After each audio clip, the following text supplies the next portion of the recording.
In chapter 4 of Esther, we've already covered a lot of ground, and chapter 4 is the main chapter. It's the reason for the whole book. It's this chapter 4 right here, which I soberly call the choice. And there's as usual, I'm blessed and privileged to be teaching because I keep learning some stuff while I prepare. And there's something in there that I actually never saw, a reaction from Esther.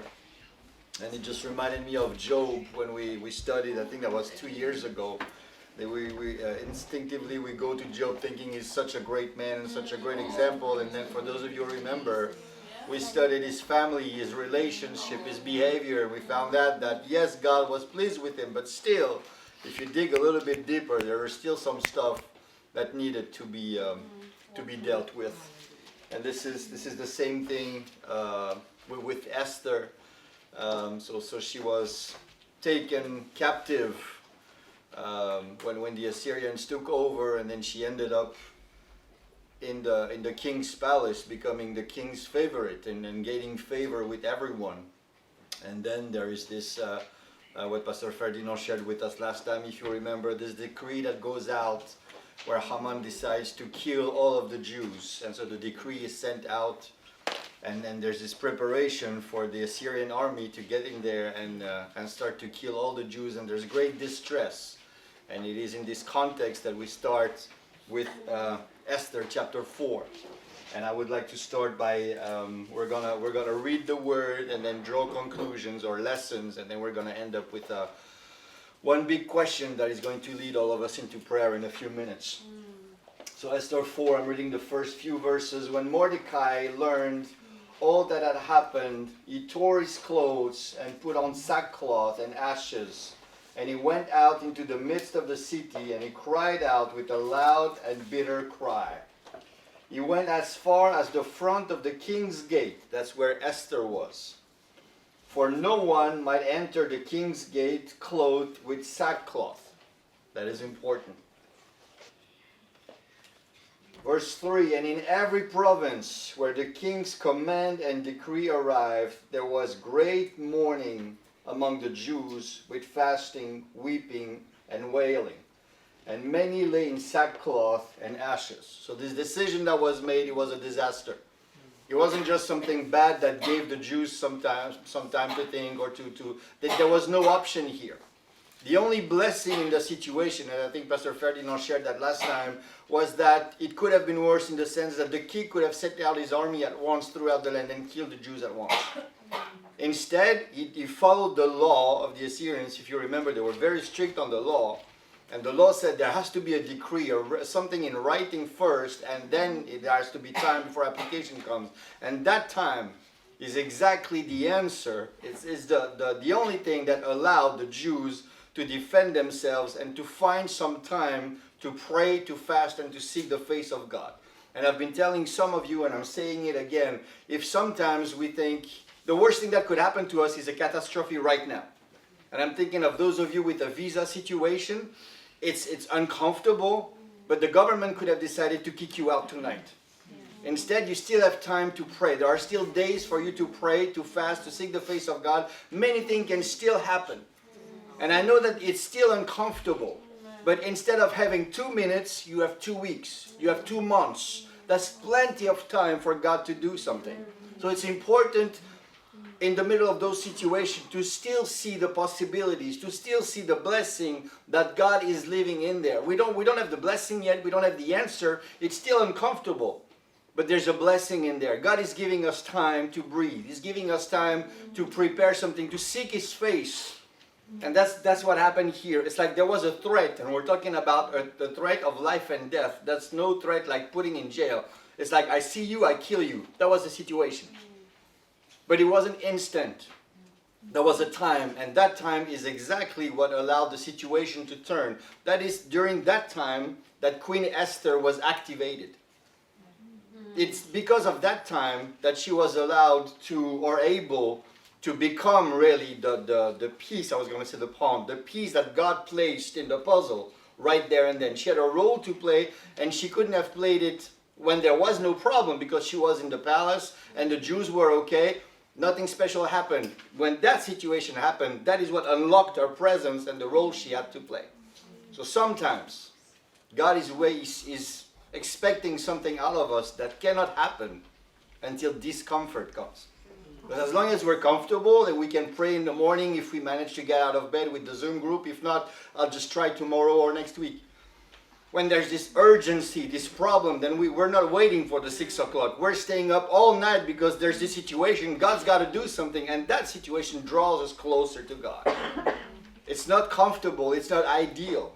Sometimes that's what God is allowing into our lives to bring not Him closer to us, but us closer to Him, because He's never far.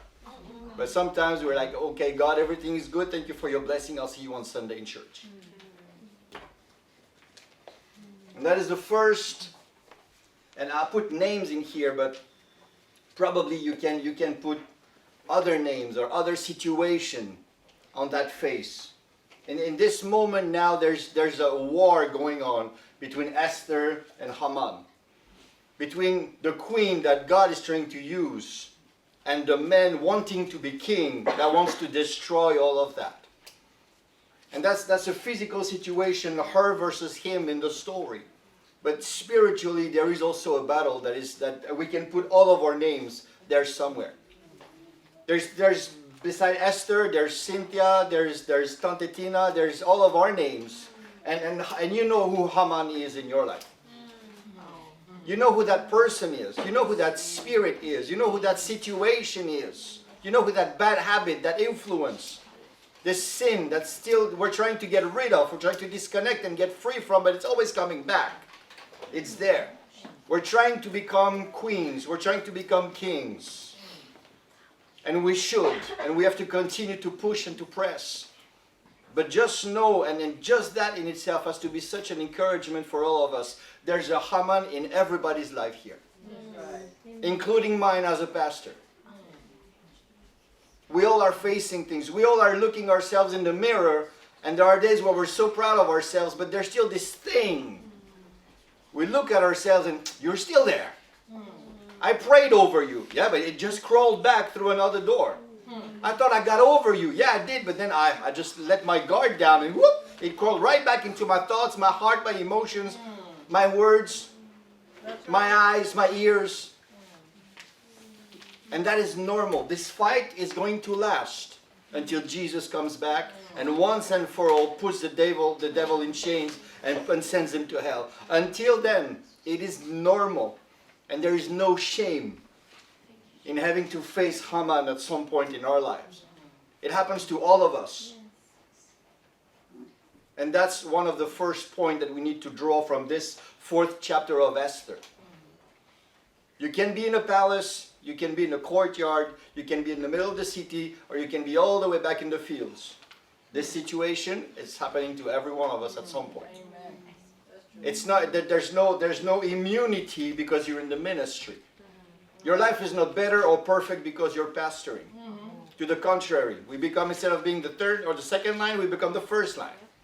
Because the devil knows, and that's why I love this story of the tree of the mustard seed so much. If you can destroy the roots, then that tree never grows, and its branches never spread, and its shadow never protects anyone.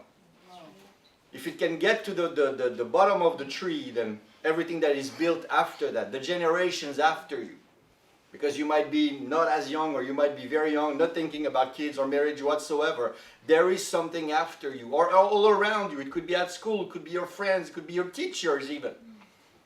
We see that happening with our school and the friend of Nelian that got the Holy Ghost. That influence is there.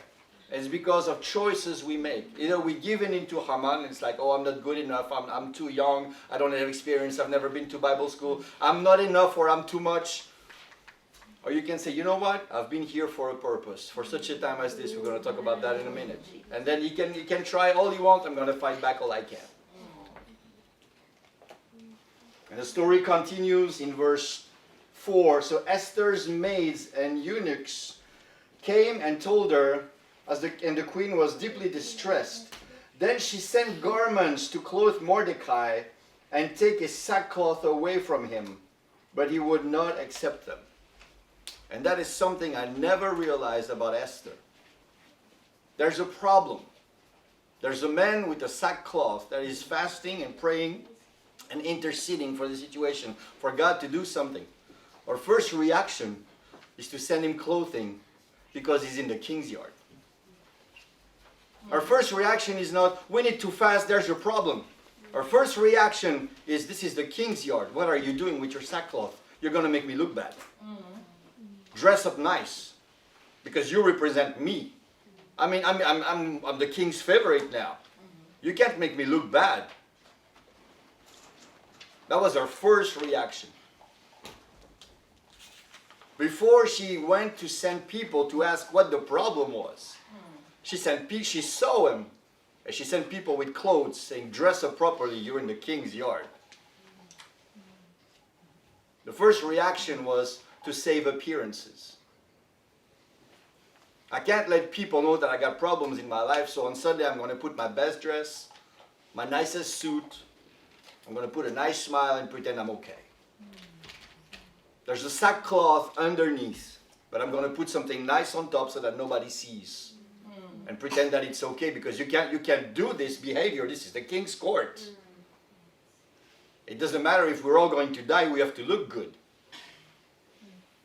That was Esther's first reaction.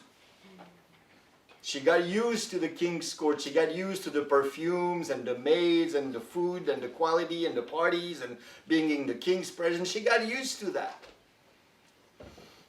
And she forgot who she was. She forgot why God put her there. And her first reaction wasn't a good reaction. When Mordecai came and he was only having sackcloth and interceding for the city and his people, she just wanted to put a nice dress on it and pretend that everything was okay. And then comes the conversation, and that's the bottom of the story here in chapter 4. Mordecai told Atak, which is one of the servants of Esther that she sent to him, all that had happened and the sum of money that Haman had promised to pay into the king's treasuries to destroy the Jews. He also gave him a copy of the written decree for their destruction, which was given at Shushan, that he might show it to Esther and explain it to her, and that he might command her to go into the king to make supplication to him and plead before him for her people. So Atak returned and told Esther the words of Mordecai. See, she didn't even know the situation. She was in the palace, she was disconnected. And then she got to hear the situation. You need to go before the king. You need to intercede for us. You need to change the situation from inside, because we cannot get into where you are. You're in a position where you can help us. And once again, what is the reaction of Esther?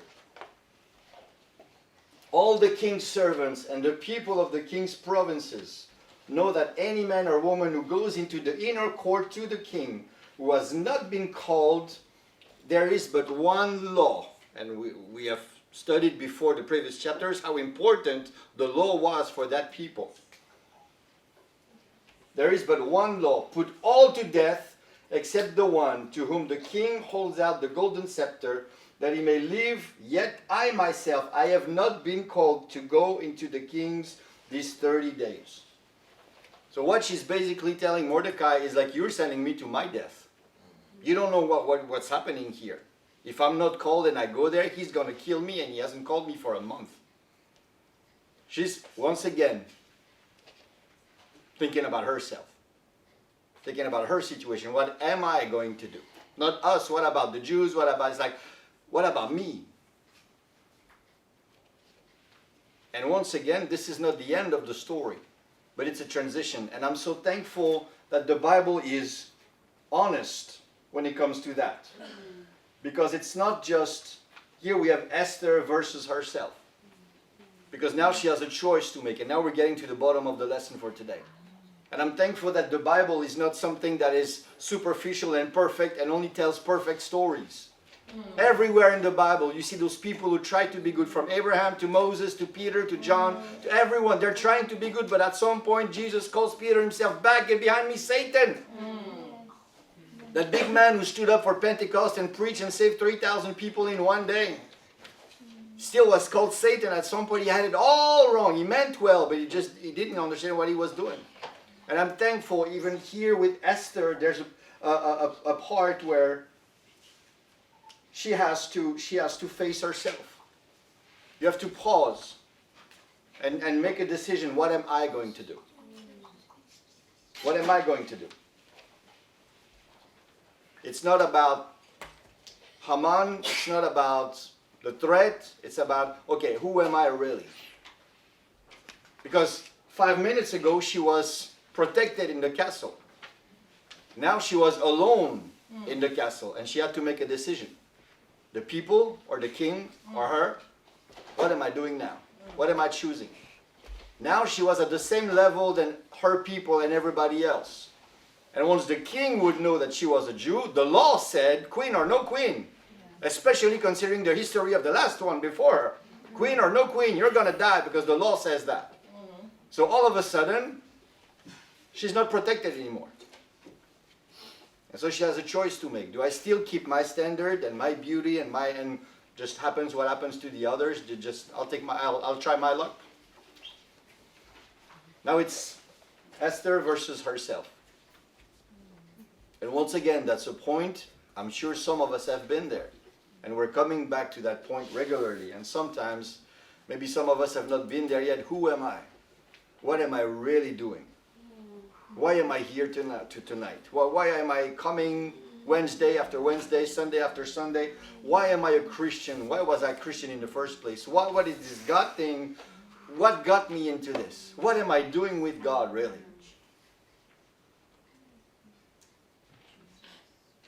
And she was there. That was her moment, facing herself in the mirror. What am I going to do? Not towards the others, but towards myself. If you remember, if we're going back to Job, the first thing that he did when he lost everything was to sacrifice and give praise, and he thought he was going to be okay. And then, if you remember the story, he was silent when his friends came. They stood silent for 7 days. And after 7 days, when he opened his mouth, after 7 days of silence, the first thing that he did was curse the day he was born. He was cursed. He cursed the day that he was born. Because he was facing himself. And everything that was at the bottom just came back on top. And then that reality came back out. And that's exactly what happened to Esther right here. It's like, okay, now the situation is real. The risk is real. Who am I? Not what am I going to do? Who am I really? And this is now what she says. Then Esther told them to reply to Mordecai, "Go gather all the Jews who are present in Shushan and fast for me, neither eat nor drink for 3 days, night or day. My maids and I will fast likewise, and I will go to the king, which is against the law, and if I perish, I perish."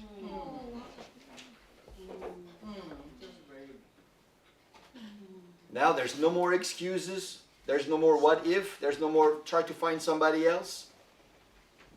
She made up her mind. I'm going to stand. I'm going to stand. I'm going to take the risk. Now she's not telling Mordecai that there's a danger. She said, I know there's a danger. I'm going to take the risk. I'm going to face it. I'm going to do what's right.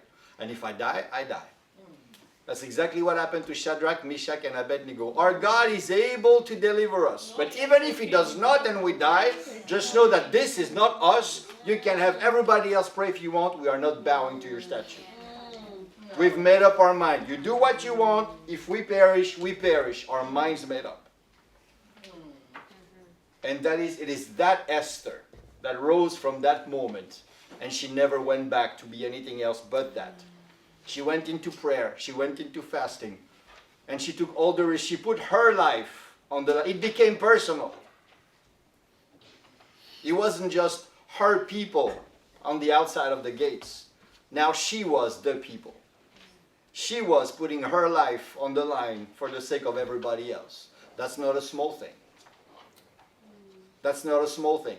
And she knew what she was doing. I know that it's not the law. I know the law. If I perish, I perish. I'm doing this. Let's all pray together, and God is sovereign. God does what He wants. If I die, I die. But I've made my choice. I'm going to stand. It takes quite a woman, quite a person. Imagine the faith to say, you know what, I might die, maybe this is my last fasting, maybe this is my last prayer, maybe this is my last service. I'm going to give all I have for this thing because it's worth it. Because it's worth it. And if I perish, I perish. We're going to fast, we're going to pray, I'm going to go to the King. And that's the only thing. Remember the first lesson that we share, if it pleases the King. That's exactly what it calls, the magic formula, if I can call it like that. We're going to pray, we're going to fast. And we're going to go to the King. And then what happens, happens. We're going to do something, we're going to stand, we're going to do all we can. And then God's going to do His thing. God's going to intervene. God's going to be God, but He's not going to do anything just by Himself. We're going to stand, we're going to pray, we're going to fast. We're going to go to the King.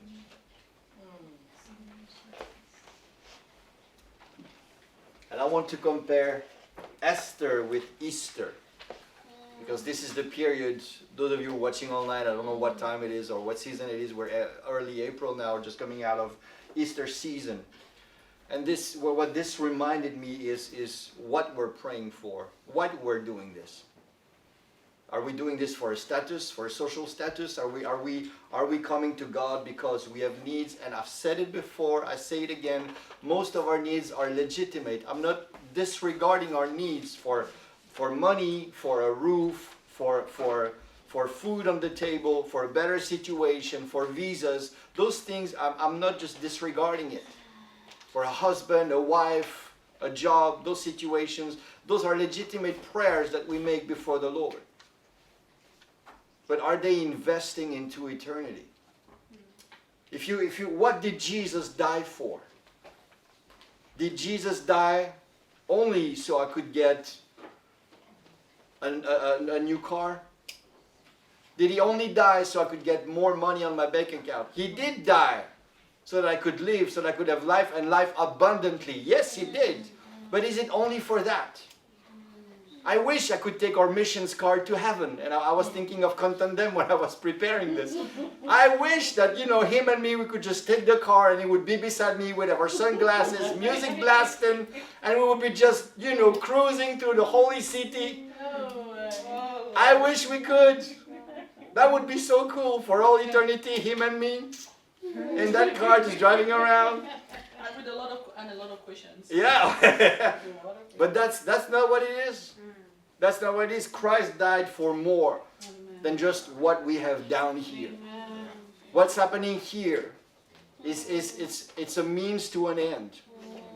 But there's got to be more to my prayers than God, I need money. God, I need papers. God, I need a husband or a wife. God, I need a job. There's got to be more than that, because those things do not invest into eternity. When Jesus comes back, those things stay down when we go up.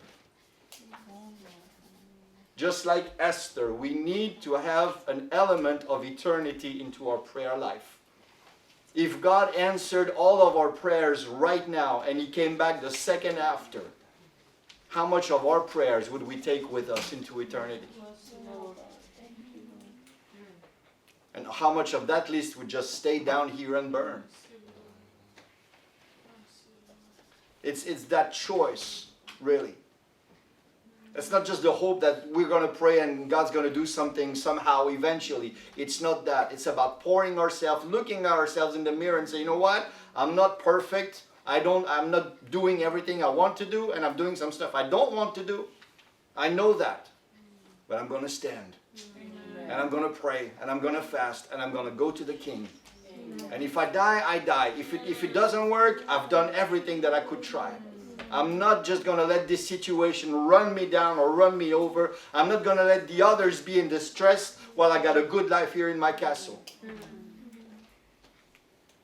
That's what the New Testament says. It makes no sense when you see your brother that is in need, your brother or your sister that needs clothing. I said, go and be clothed. The Lord bless you. If you got some clothes, give them, share them. If you can be the answer to their prayer, be that person.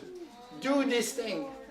That's not just about hoping that God's going to do something for you. Yeah, what He's going to do for them is you. What is your fruit? What is your choice? And I understand that this is a choice that is serious. It won't be just a simple prayer at the altar on a Sunday. We're talking about destroying a whole nation. We're talking about Queen Esther putting her life on the line. If God was not behind her, if He didn't show her favor in the king's court, she would have died right there and then. And the whole story was over, and the people would have died, and then no Jesus, no us, no nothing. God showed her grace when she was captive, when she was chosen to get into the court, when she was brought as a favorite before the king. God showed her grace and favor. Yeah. And God does that to us sometimes. Sometimes we pray and sometimes God blesses us. We don't even pray for it. Blessings just come and doors open and God is changing situation. Well, oh, thank God. Thank God for your grace and your favor. And we love those moments. I know we do. I know I do. Because I'm like, oh, thank you, Jesus. I didn't have, to intercede and pray. And then we do that. We put our hearts into it. But it takes a toll on us. Emotionally, spiritually, physically. So when God shows grace and mercy, we're thankful for that. But there are some points where I can guarantee you that nothing will happen without a choice. What are you going to do? Yeah. Mordecai made his choice. It's there that the conversation took place. Don't you think that it's for maybe it's for a time such as this that you are where you are? And his mind was already made up because I didn't put in the slides, but he told her, he said, if you do nothing, salvation will come from somewhere else. But don't think that you will be spared just because you're in the castle. So in his heart, he already saw salvation. He already saw the solution to the problem. His heart was already made up. It is for a time such as this. Amen. That all of us are where we are. And I'm not talking about us physically here today. I'm talking about you in your spiritual life, in your relationship with God. There's this one thing. There's those moments of grace where God has covered with barely just looking up to heavens or barely saying, I love you, Lord. And poof, the situation was gone. And there's this thing that's been resisting you. There's this situation, this Haman that you've been facing again and again and again. And you've been hoping for grace. You've been hoping for mercy, but it's not coming. It's going to take a choice. I'm going to pray. I'm going to fast. I'm going to go to the king. And then happens what happens. But it is for a time such as this. It's for a situation like that. That God has brought me here. That God has put this knowledge. That He showed me that verse. That He made me hear that preaching. It's for that reason. But I have to make the choice. The situation was, Esther didn't ask or didn't take part in the situation. It was out of her control. But the response and the answer to the situation, that was her choice. And I'd like for us to take a moment and go in prayer to finish this evening. You need to make the choice. And God will not be bigger because you make the choice. He's already ready. God knew the end from the beginning. He already imparted that spirit into Mordecai. It's like, salvation's coming. Salvation's coming. But he had to push Esther and said, that's your job. It's your moment. You got to do something. And he did that. But he knew. God is already ready. The plan is already prepared. He knows what he's going to do, how he's going to solve the situation. But he needs somebody to come before him. He needs to see prayer. He needs to see fasting, intercession. A mind that's determined, I've made up my mind. I'm not going back. I'm going all in. And God's going to do what only God can do. And that is what is going to bring salvation. Can we close our eyes together? And like I said before, you know who Haman is in your life. You know what it represents. And he will not back down. He'll continue to come at you until one of you, either you or him, will dominate, rule over the other. And I pray, and we're going to take time, and I'm going to ask Pastor Ferdinand and Elder Patrick to help me. We're going to pray for one another right now. And I pray that when we leave this room tonight, all of us will go home with the same mindset that Esther had. I'm going to pray, I'm going to fast, I'm going to go to the King. If I die, I die. But I'm pouring 110% of myself into this. In Jesus' name. Hallelujah. Let's close our eyes. Let's lift our voices.